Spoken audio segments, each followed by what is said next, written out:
नमस्कार। मैं डॉक्टर दिनेश पाल, सहायक प्राध्यापक हिंदी विभाग, नंदलाल सिंह महाविद्यालय, जैतपुर, दाऊदपुर, सारण, छपरा। मैं आज तुलसीदास के दोहों पर बातचीत करूंगा, जो कि स्नातक प्रथम वर्ष के हिंदी रचना पाठ्यक्रम में शामिल किया गया है, यानी बीए पार्ट 1 के सब्सिडरी में, समान हिंदी में। इससे पहले मैं तुलसीदास का सामान्य परिचय के तहत उनके व्यक्तित्व और कृतित्व पर मैं बात कर चुका हूं, और जो 10 दोहे पाठ्यक्रम में लगे हैं उसमें से भी 5 दोहों पर बात मैं पिछले वीडियो में कर चुका हूं। आखिर के 5 वीडियो हैं जिन पर मैं अभी बातचीत करना चाहता हूं। पढ़ता हूं दोहा। तुलसी काया खेत है, मनसा भयो किसान, पाप पुण्य दो बीज हैं, बूए सो लुने निदान। सोई ज्ञानी सोई गुणी, जन सोई दाता ध्यानी, तुलसी जाके चित्त भई, राग द्वेष के किहानी। सूर समर करनी करहीं, कहीं न जनावहीं आप, विद्यमान रिपुपाइरन, कायर करहीं प्रलाप। एक भरोसे एक बल, एक आस विश्वास, एक राम घनश्याम हित, चातक तुलसीदास।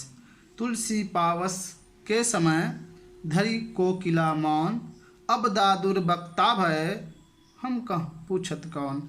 ये 5 दोहों की बात हो चुकी है। अब 6वां दोहा शुरू होता है।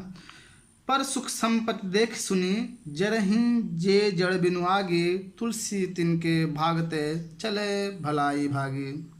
मुखिया मुखसो चाहिए, खान पान को एक, पालय पोसय सकल अंग, तुलसी सहित विवेक। चरण चोच लोचनल रंगो, चलो मराली चाल, क्षीर निर्विवरण समय, उघरत तेहि काल। सम कंचन कांचय गिनत, शत्रु मित्र सम होई, तुलसी या संसार में, कहत संत जन सोई। तुलसी साथी विपत के, विद्या विनय विवेक, साहस सुकृत सत्यव्रत, राम भरोसे। अब संक्षेप में दोहे का भावार्थ या व्याख्या कहें, जो भी कहें। 6वां दोहा। पर सुख संपत्ति देख सुनी, जरहीं जे जड़ बिनु आगी, तुलसी तिनके भागते, चले भलाई भागी। तुलसीदास कहते हैं कि जो इंसान दूसरे के सुख संपत्ति को देखकर या सुनकर बिना आग के जलता है, उस व्यक्ति के भाग्य से भलाई भाग जाती है। अर्थात जो दूसरे के सुख संपत्ति को देखकर ईर्ष्या करता है, जलता है, वह कभी भी सुखी नहीं रह सकता है। जैसा कि हमारे समाज में यह आम बात है कि लोग अपने पड़ोसी के सुख संपत्ति से ज़्यादा परेशान होते हैं। अपने दुख से ज़्यादा पड़ोसी के सुख से लोग दुखी हो जाते हैं। अगला है। मुखिया मुखसो चाहिए, खान पान को एक, पालय पोसय सकल अंग, तुलसी सहित विवेक। कह रहे हैं मुखिया मुख सो चाहिए। मुखिया मतलब जो नेतृत्व करता है, जैसे परिवार का मुखिया होता है, नेता, जो मुख से हम खाते हैं और हमारे पूरे शरीर का भरण पोषण उससे होता है। तो कह रहे हैं ऐसा नेता चाहिए, ऐसा मुखिया चाहिए जो एक जैसा खान पान करे और पाले पोषे सकल अंग। जैसे कि मुख से खाना खाता है एक जैसा और उससे पूरा शरीर के पूरे अंग को पालता पोषता है, वैसे ही नेता का काम होना चाहिए या मुखिया काम होना चाहिए कि परिवार के हर सदस्य को एक समान उस परिवार के साथ एक समान व्यवहार करे और उस सबका देखभाल करे, सबकी भलाई की बात करे, सबकी जिम्मेदारी ले, तब वो सही नेता है, सही विवेक वाला है, तब उसे बुद्धिमान माना जाएगा। आगे है। चरण चोच लोचन रंगो, चलो मराली चाल, क्षीर निर्विवरण समय, बक उभरत तेहि काल।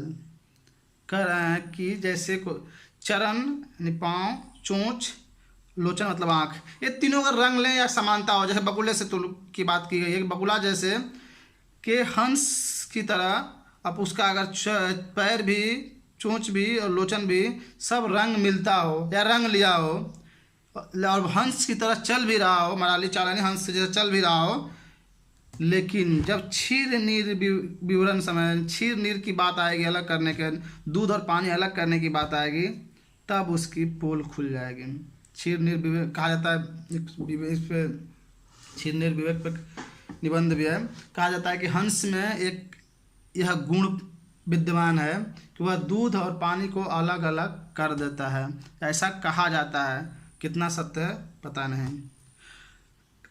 तो कह रहे हैं कि कोई भी बगुला को ही रखते हैं, कोई बगुला अगर रंग से उसका चोंच, चरण और आँख सब अगर हंस से मिल रहा हो या उसी रंग का हो और उसी तरह चल भी रहा हो, लेकिन जब आएगी बात उसकी क्वालिटी की, गुणवत्ता की, पानी और दूध अलग करने की, तब वह उसकी पोल खुल जाएगी।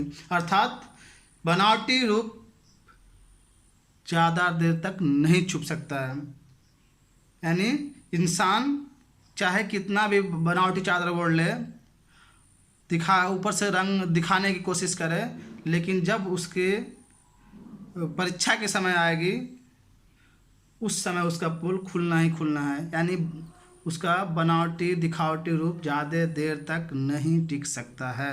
इसलिए वैसे बनावटी दिखावटी रूप से इंसान को परहेज करना चाहिए। सम कंचन कांचे गिनत शत्रु मित्र सम होई, तुलसी या संसार में कहत संत जन सोई। कह जो इंसान, जो व्यक्ति कंचन यानी सोना, कांचे यानी शीशा, सोना और शीशा को समान समझता हो, शत्रु मित्र सम होई, और शत्रु को और मित्र को भी समान समझता हो, यानी जो मित्र और शत्रु के साथ समानता का व्यवहार करे, एक समान समझे, सोना और शीशा के साथ भी एक समान समझे, वह बहुत ही सज्जन, इस संसार का सबसे सज्जन व्यक्ति है। यानी सज्जन व्यक्ति का व्यवहार सबके लिए एक समान होना चाहिए, न कि भेदभाव होना चाहिए। आगे तुलसी साथी विपत के, विद्या विनय विवेक, साहस सुकृत सत्यव्रत राम भरोसे। तुलसीदास कहते हैं कि विपत्ति यानी विपत्ति, दुख, आफत के जो साथी हैं वो विद्या विनय विवेक, यानी आपके दुख में, आपकी विपत्ति में विद्या विनय विवेक ही काम आते हैं। आप अपने विद्या से, अपने विनय से, विनम्रता से, अपने विवेक से ही काम निकाल सकते हैं। साहस सुकृति सत्यव्रत, हम साहस, सत्यक्रम और सत्यव्रत, यह सब राम भरोसे, ये सबका एक ही भरोसे हैं, राम। यानी तो आप राम के भरोसे रहें तो आप में साहस, सुकृति, सत्यक्रम और सत्यव्रत आएगा।